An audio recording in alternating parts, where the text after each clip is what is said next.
اگه مشهدی هستی یا قراره بیای مشهد، اصلا این پست رو از دست نده.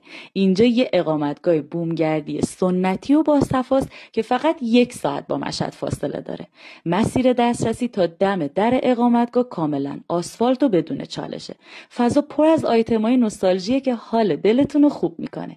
اینم فضای رستوران اقامتگاهست که پیشنهاد میکنم دیزی و قرمه سبزیشو حتما تست کنید.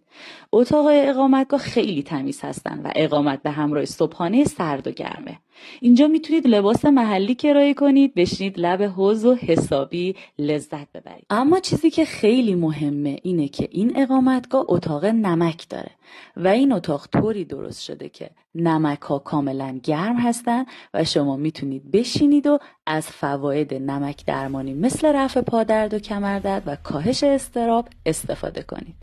آدرسش هم اینطوریه که از مشهد به سمت نشاپور میرید، 10 دقیقه بعد از ملک آباد، روستای درخت سپیدار، اقامتگاه بومگردی جاده ابریشم.